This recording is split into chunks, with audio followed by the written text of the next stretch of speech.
We're returning to this chapter we just started. So I introduced the idea of a Fourier series in the last hour. So we're going to do some calculations with it now, do some justification of some of the claims we've been making, and see our first example.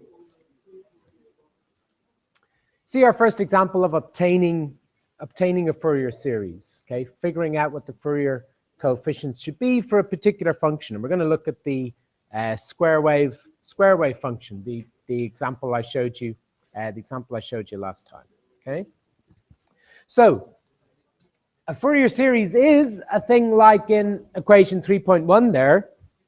So an expression for the function as the function f is an infinite collection of sines and cosines. Okay, its existence relies on the fact that this family of basis functions, the constant function here represented by 1, but that could represent, well, this constant function with constant value 1, all these cosines and all these sines, this family of functions is an orthogonal family. Okay.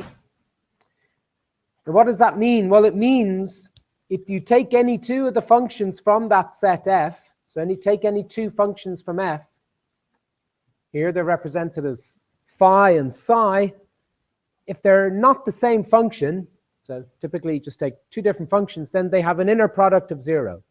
Under what inner product? Well, under the standard inner product for this context. Now we're dealing with functions defined on the interval minus pi to pi. We're just looking at their behavior on the interval minus pi to pi. So the standard inner product there is this one here, and you've been seeing this. Stephen's been showing you that inner product as an example inner product in function spaces. So we're integrating the product, phi of x times psi of x, so the product of the two functions, integrating that from minus pi to pi.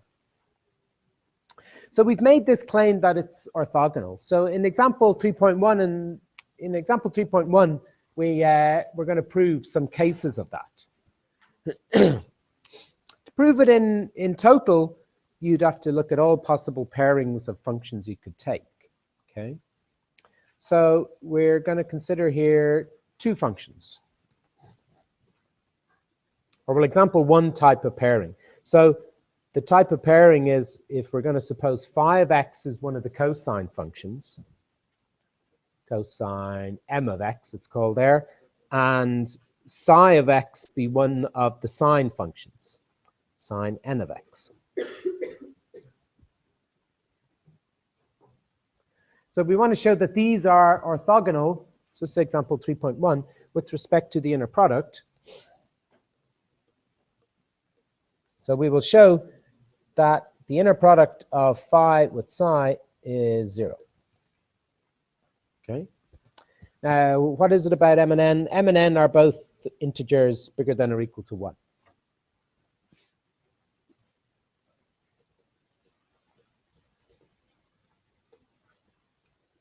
So that's the setup. So, I mean, it's just an exercise in integration, really. It shouldn't be anything too taxing. So by definition of the inner product of phi with psi is this integral from minus pi to pi, the product of the two functions. So you'd be looking at phi of x, psi of x dx. Or in other words, looking at cosine of mx times sine of nx dx. So you're integrating this product. That's what the inner product of these two functions looks like, the standard inner product on this function space. Now, how do we achieve this integral? Well, we make use of a nice standard trigonometric formula.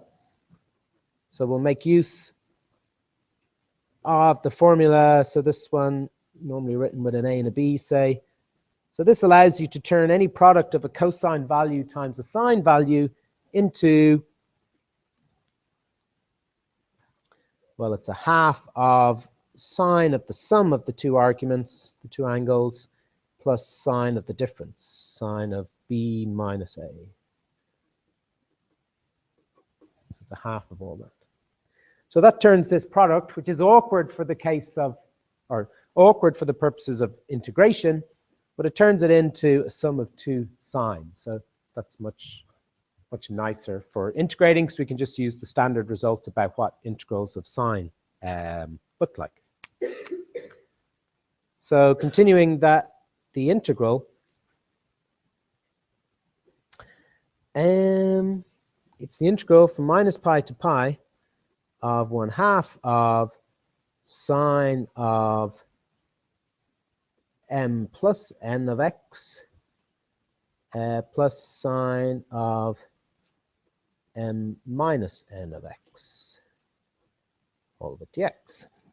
Okay.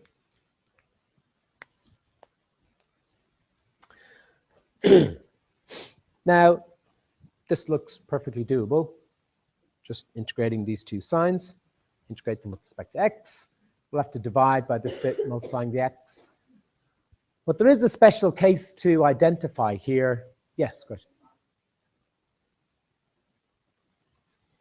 Oh, you're saying n. Yes, thank you very much. Yeah. I doobied it up. N minus m. Thank you. Wrong way around. Yes, thank you. N minus m. So there's a kind of a special case to identify here. What's the special case? And it looks straightforward. Just integrate both of the signs. They both integrate to whatever minus the cosine. You divide by the coefficient, divide by m plus n here, divide by n minus m there. There's just one special case you have to be a little bit careful about. Bingo. Yeah. So the special case here is when this difference here, in fact, turns out to be 0. So we need to treat that separately. So we can't go dividing by 0. We can't go treating that as a genuine sign when that coefficient there is equal to 0. So the most frequent case is when n is not m. So assuming n is not the same as m, then this inner product phi with psi is going to be 1/2 of minus the cosine of m plus n x all over m plus n minus the cosine of n minus m with x divided by n minus m. And there's no problem with dividing by n minus m there because it's not 0. So that's what you get when you integrate these two, and we're evaluating at minus pi to pi.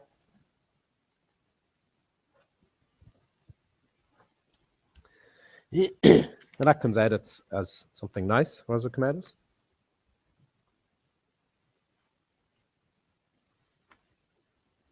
Something simple as can be. 0. Everything's 0. Because, why is everything 0? Well, these are cosines of integer multiples of pi. Okay, well, they aren't 0. Cosines of integer multiples of pi are either +1 or -1.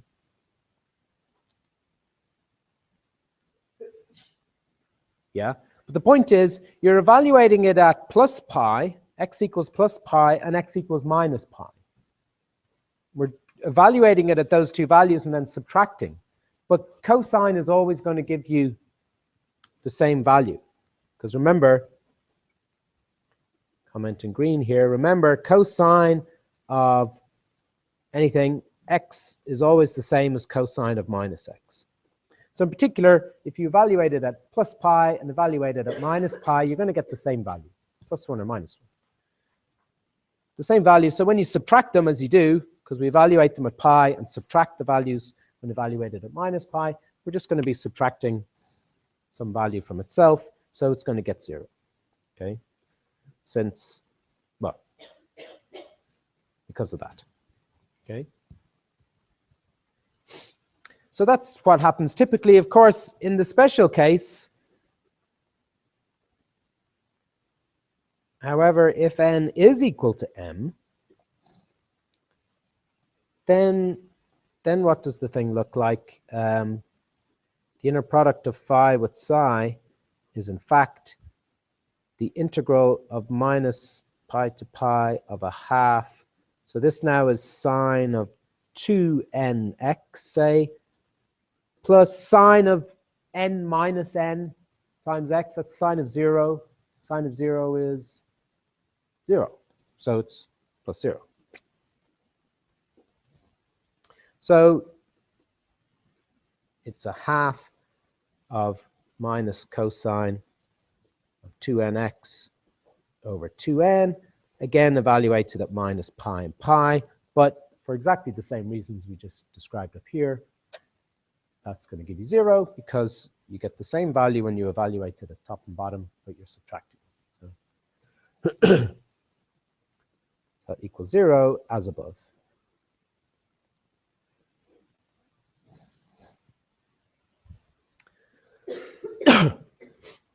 So that is good, because we're seeing part of the orthogonal nature of this collection of functions here. If you take any of the cosines and any of the sines, you take their inner product, you always get 0.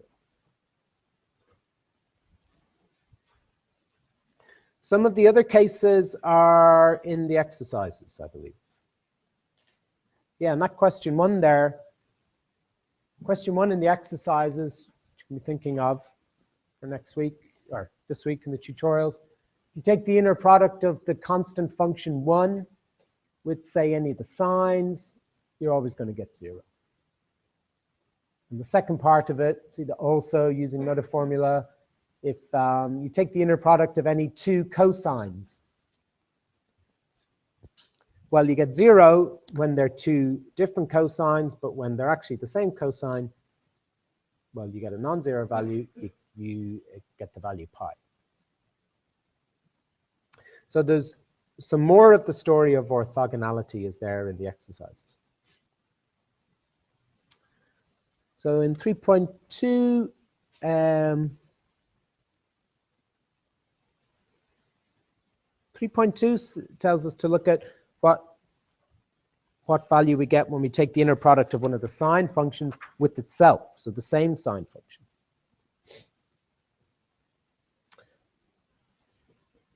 So we'll say see exercises for other cases of orthogonality.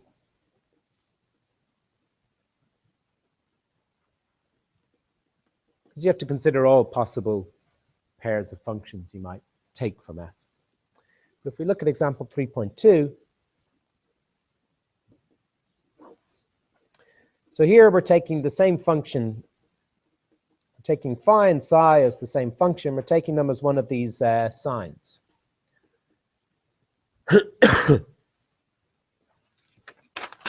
So what is the inner product of this function phi with itself? Well, it's the integral from minus pi to pi of sine squared of nx dx. Because you integrate the product, so if the function is the same, you're just integrating the square of the function.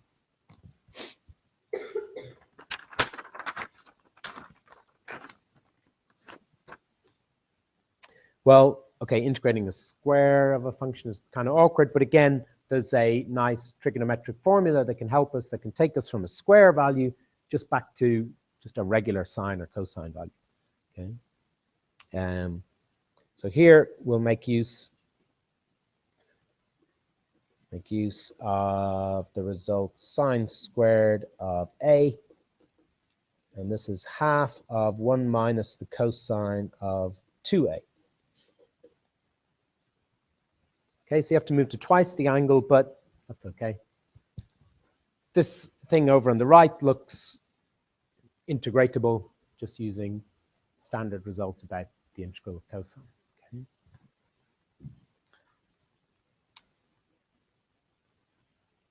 So continuing, you got the integral from minus pi to pi of half of 1 minus cosine of 2nx dx. Okay, we can just integrate away there. So integrating a half gives you a half of x. And integrating minus cosine this over 2 gives you minus sine of 2nx over, so you're going to have the 2 on the bottom, then you have to divide by 2n's over 4n, I think. That's evaluated at minus pi and pi.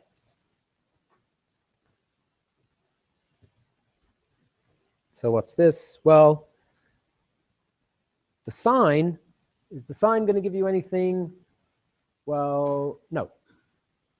Because we're only going to evaluate sine at a even integer multiple of pi. Well, in fact, the fact that it's even makes no difference. It's just an integer multiple of pi. Well, sine at an integer multiple of pi is always 0. So this bit here always evaluates to 0 with both of these, so it's not going to contribute anything. So the only contribution you get is when you do the half x. So you get a half of pi minus a half of minus pi. So you get pi. Okay. So that's good. So the inner product of any one of these sine, excuse me, any one of these sine functions with itself is pi. And you can also show, so you should, if it doesn't strike you as obvious or you don't know it immediately, you should certainly verify it for yourself. You can also show that the inner product of any one of the cosine functions with itself is also pi.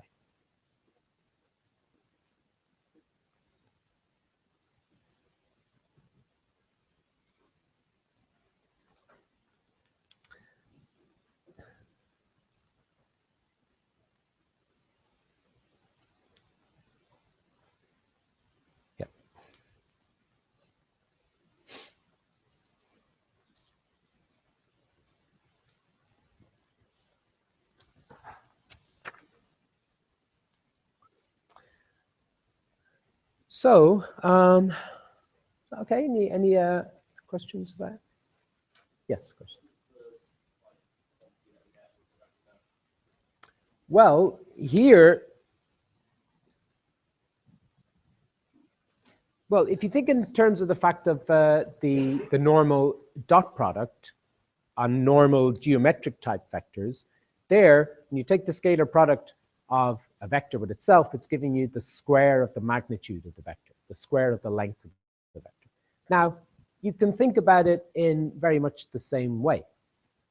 So this pi here is giving you, in a way, the magnitude of this function, some measure of the size of this function over the interval minus pi to pi. And the fact that you're getting these zeros out when you take any pair of unequal functions from the family, that's showing you that the functions are orthogonal. Or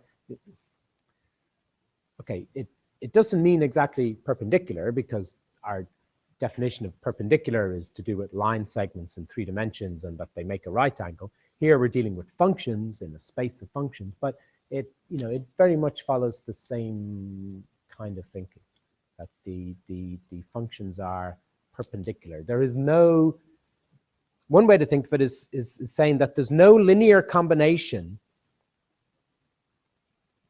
So here in this first example, we took a cosine and a sine, and we showed that they were orthogonal with respect to this inner product. What's that? One way to interpret that is saying that there is no linear combination of these two functions which gives you the 0 function, apart from the kind of trivial linear combination where both of the coefficients are 0. So you take 0 times this one plus 0 times that one. But that would give you the 0 function no matter what those functions are. So there's no non-trivial linear combination of these two functions to give you the 0 function apart from just 0 times the first one plus 0 times the second. So they're kind of independent. You can think of them as saying that the functions are linearly independent. Okay. one function is not a simple multiple of the other one. Okay.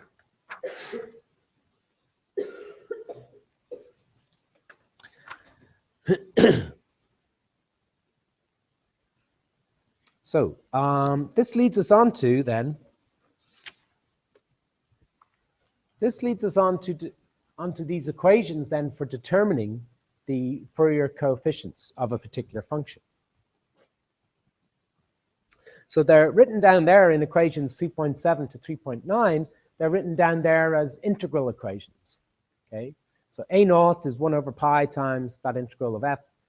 An is 1 over pi times that integral of f times the corresponding cosine, and similarly for b. So we want to do some work here now in justifying these equations. And we'll do that by referring to this standard inner product and the orthogonality and related properties of the inner product.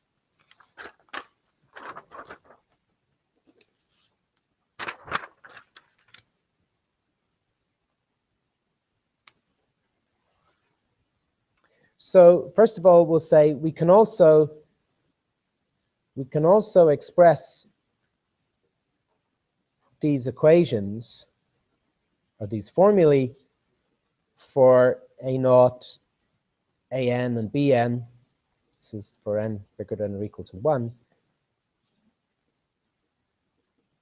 We can express them in terms just using the inner product notation, just by writing them down in different notation.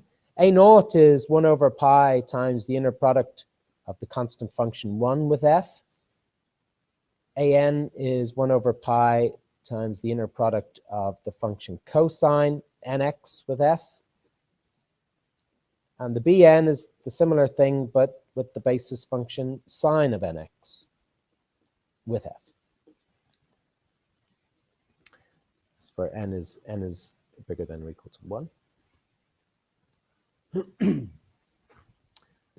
And this is just because the definition of this inner product that we're using is the integral from minus pi to pi of the product of the two functions.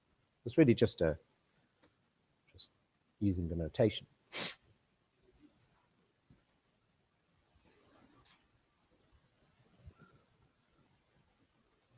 Now remember, a key property that the inner product has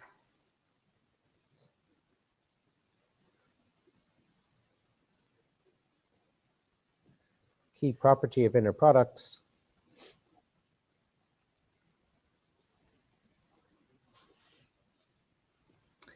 is that they are linear in both variables.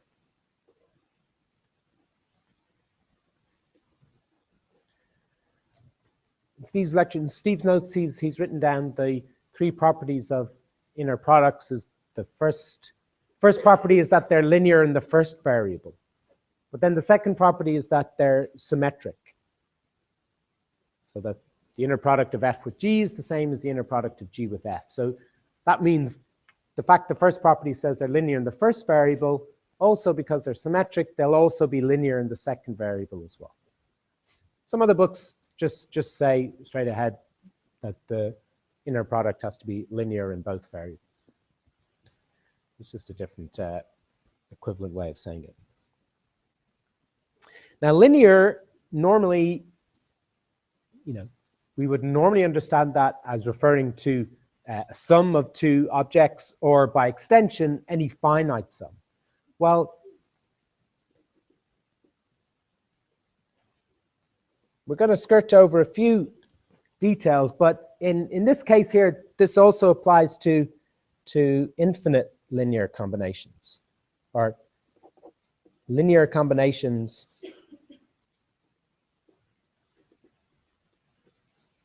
of an infinite set of functions.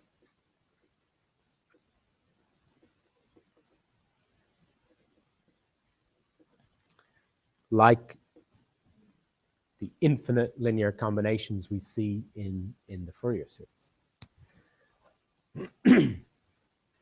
So we'll have a look at the task you're asked to do in example 3.3 here.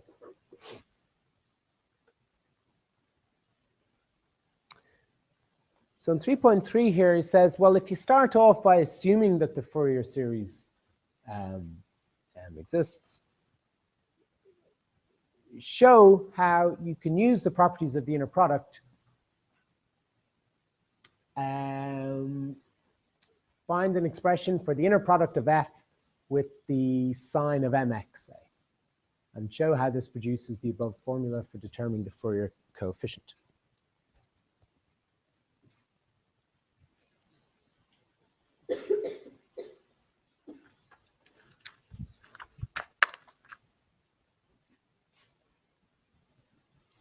Okay, so part of this we've already shown, but by doing the calculation, so we can show that if you take the inner product of the constant function 1 with itself, you get the quantity 2 pi.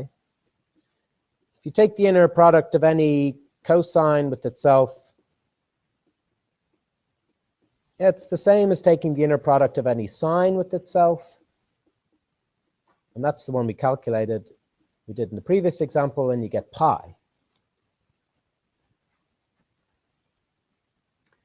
And remember, orthogonality says that if you take the inner product of any of these functions with another different one, you get the value 0. So these are the cases where you take the inner product of a function with itself.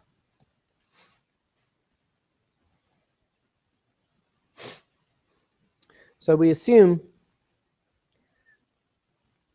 we can write f,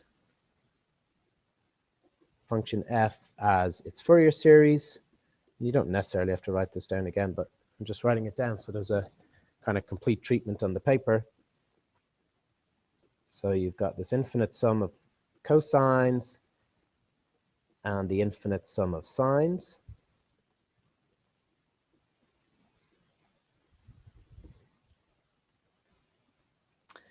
Then the question asks us to investigate the inner product of f with sine m of x. Okay, which is presented in the opposite way around, in which it's written up here, but remember it's an inner product, so it's symmetric. It doesn't matter in what order you write the arguments there.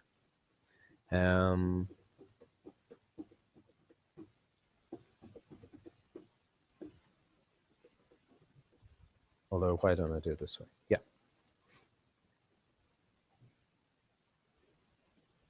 So let's investigate. Let's investigate this inner product, which we're asked to in the question, which is the inner product of f with sine m of x. So I'm calling this index here m, because I want it to be different from the use of n here as the summation index. Okay. So n is going through all of its particular values from 1, 2, 3, 4, 5 on upwards without end, as is the n here. M is just one particular one of these indices. Okay. Where m is some integer bigger than or equal to 1.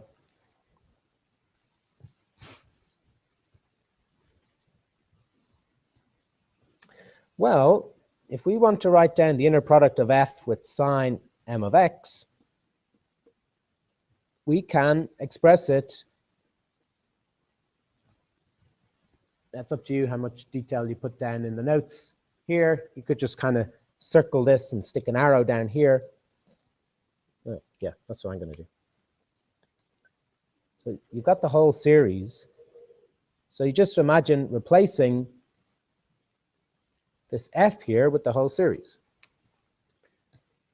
And you got the sine mx in the second argument. So in the first place here, I've got all of this half a naught, summation of all the cosines plus summation of all the sines.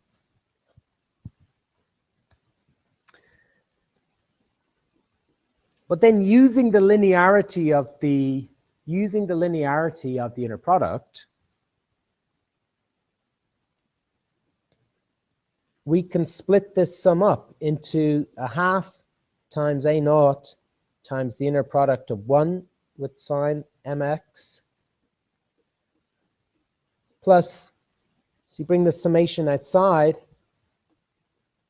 and the an outside, and then it's the inner product of cosine nx with sine of mx. And treat the second part of the sum. You bring the summation outside, the bn. And this is multiplying the inner product of sine. Now just be careful with the indices here. Sine of nx with sine of mx. So it's cosine of nx, sine of nx, and then the second argument is sine of mx. So we're justifying that step by the linearity of the inner product. So that's by the linearity.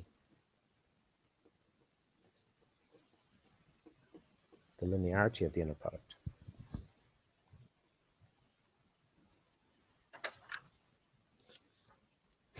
Now, what do most of those inner products look like? Most of them are the inner product of one function from the family of f, from the family we called f.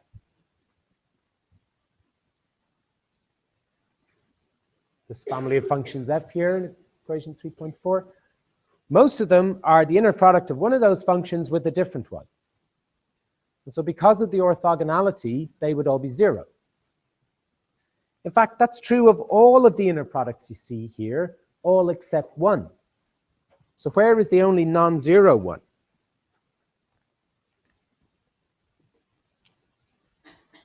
So by orthogonality, this is just a half of a naught times 0. Plus this infinite sum of an's, but you're multiplying them all by 0. Plus, well, the same thing for all the bn's. Well, except for one special case, except for the special case where n is not the same as m. For that special case, we have one remaining non-zero term.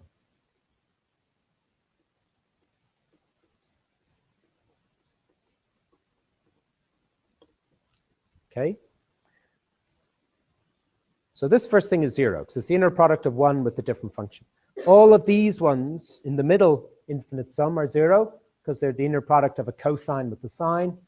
And all but one of these is 0, because it's the inner product of sine with a different sign. But there's one special case where n suddenly hits the value m, then you've got the inner product of sine mx with sine mx. Now that's going to be non-zero. That's the inner product of this function with itself. That's going to give you a non-zero value. So this one survives. All the other ones get killed because it's the inner product of a sine with a different sign. And by what we wrote above and what we just did in the previous example, this value is pi we're looking at here. So this right-hand side just comes out as bm, whatever that is, times pi.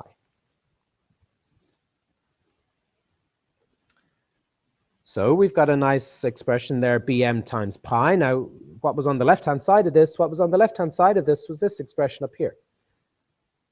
The inner product of f with sine mx. So we can turn this around. This shows us that bm, so we can isolate bm here, it's going to be 1 over pi times the inner product of f with sine mx. Or to write down this inner product as an integral, it's the integral from minus pi to pi of f of x times sine mx dx. And this argument holds for any of the relevant values of m, for any m bigger than or equal to 0, bigger or equal to 1.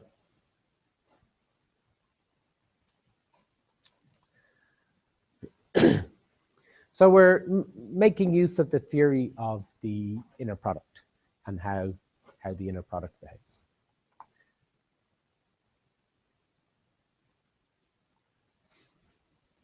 Now we can use a very similar approach.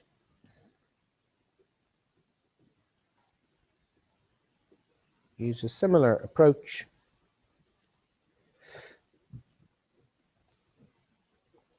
to show that, well, to justify the other Fourier series formula, namely that the AM is 1 over pi times the integral from minus pi to pi of f, but this time with the relevant cosine function for any m bigger than or equal to 1. And just the last one, just to emphasize it, that A naught is 1 over pi, the integral minus pi to pi of the function f times the corresponding basis function, which in this case is the constant function 1. So I won't bother writing it down like that. I'll just leave it as integral of f of x dx. Okay. So those equations there, 3.7 to 3.9. So we kind of provided an argument to justify the first of them based on assuming the Fourier series exists. And in a similar way, you can justify the other ones.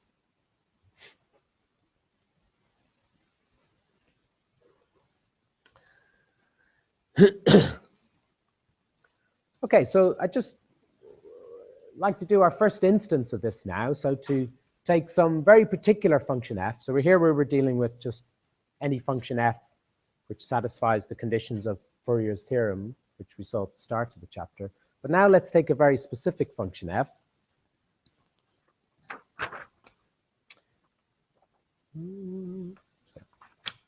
Which is the function I was showing you the example of in the last hour. Which is this one, you're tasked with an example 3.4.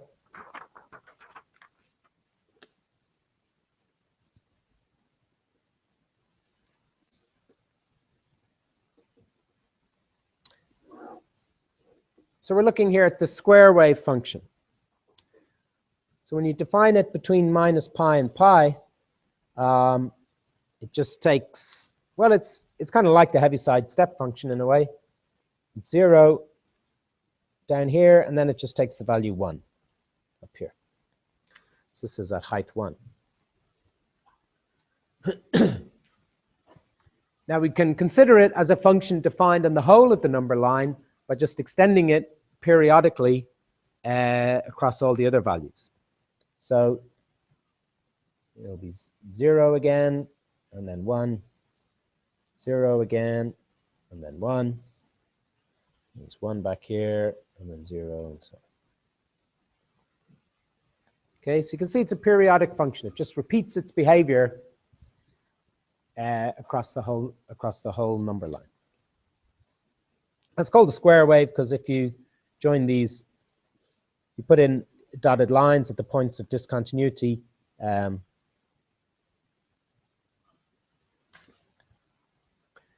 It looks like a square wave. Okay. So this is this function f of x, which is defined as 0 on the negative half of the interval and 1 on the positive half. Doesn't particularly matter, I don't think, you know, whether it takes the value 1 at 0 or 0 at 1. We don't really care what the value is right at this point of discontinuity. Equally well, you could define it so that this one is less than or equal to, and this one is strictly greater than. It's not important. So the task here in this example is to obtain the Fourier series. And the answer is given to you there, but to derive it. So this comes down to considering these three expressions up here, 3.7, 3.8, 3.9, for A naught, AN, and the BN, and just evaluating them. Okay. So we'll take each of them in turn. So first, we'll consider A naught. And A naught is 1 over pi times the integral from minus pi to pi of f of x dx.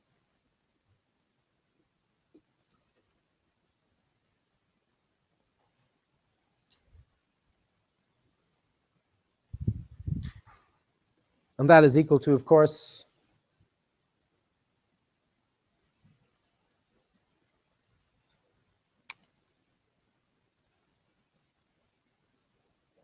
one. Why'd you say one? Yeah, because the integral is pi. It's just the area under the graph there. Width pi, height 1. So it's got area pi. So you divide by pi, you get 1. Very good. So it's just equal to 1, nice and simply. If you wanted to see it algebraically, you would say, well, it's 1 over pi times the integral from 0 to pi of 1 dx, because on the first half of the interval, the integrand is 0, so that doesn't make any contribution. So the only so the only non-zero part is from you're integrating from 0 to pi, and there the value is 1. So you're just integrating dx, so it integrates to x.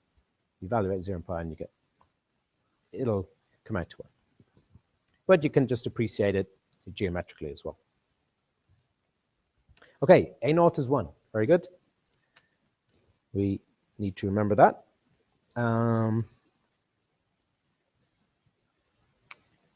Black. So let's then consider an, where n is bigger than or equal to 1. So an is going to be 1 over pi, integral minus pi to pi, f of x cosine of nx dx.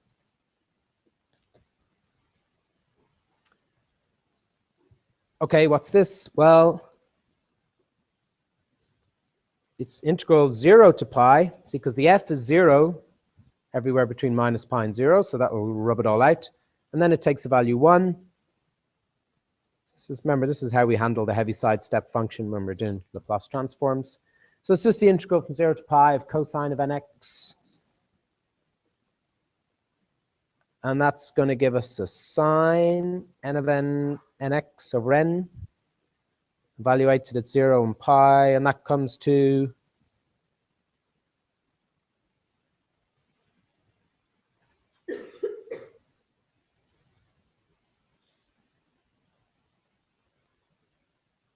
even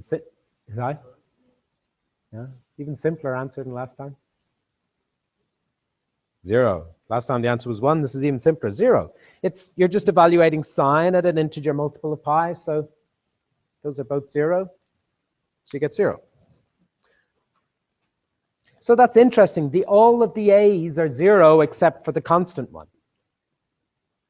So the Fourier series won't contain any cosine functions. And indeed, it doesn't when you look at the answer in 3.12. So this confirms that part of the answer in 3.12, that there are no cosine functions present, because you're just multiplying them all by 0. So they're absent. Then we come to Bn. Oops.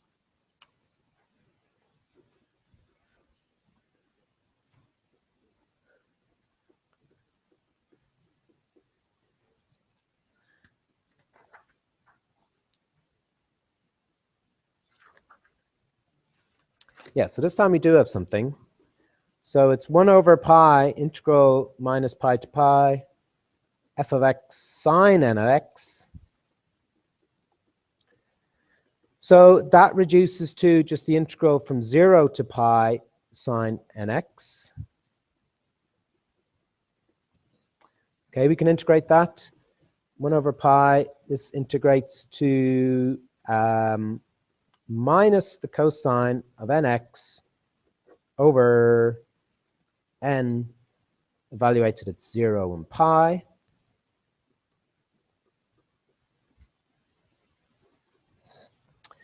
So this gives, well, this n we can move out to the front. So it's 1 over n pi times, what's that? Minus the cosine of n pi minus the cosine of 0, which is 1. So you do minus 1. So you're doing plus 1.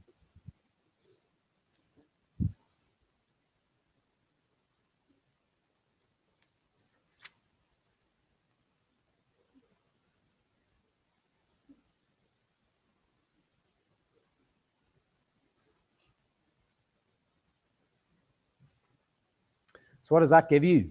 Well, cosine of n pi, half of the time it gives you -1, half of the time it gives you +1. So half of the time it's going to cancel with the +1 here, half of the time it's not going to cancel. Now the two halves of the time depend on whether n is odd or even.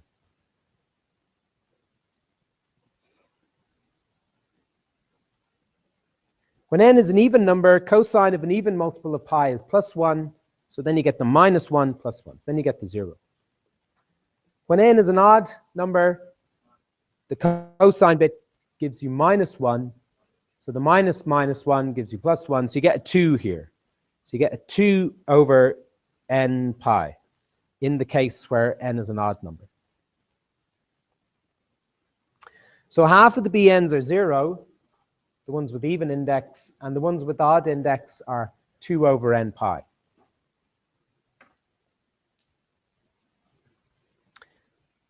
So just putting that all together then,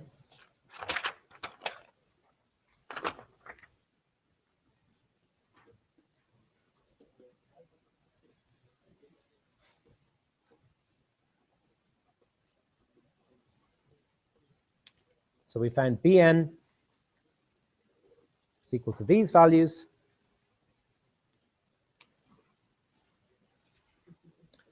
So we return to our general form of Fourier series, and you don't necessarily have to write this down because it's the same as it usually is. That's what the general Fourier series looks like. What have we found? We found the A0 was 1, so we got a half in the front. The ANs were all 0, so you just leave them out because you're just adding up 0. But the BNs, well, we're summing from 1 to infinity, but only when n is odd, of 2 over n pi sine of nx. Or another way to write that, if you don't like this extra condition added on to this interval here, you could instead let the index m go through all integers. Take the 1 over pi out to the front, because that's a factor in all of them. And then just consider 2 over 2m minus 1. And go sine of 2m minus 1 times x. Which is the way the answer is presented up there, except it's written with an n, but who cares?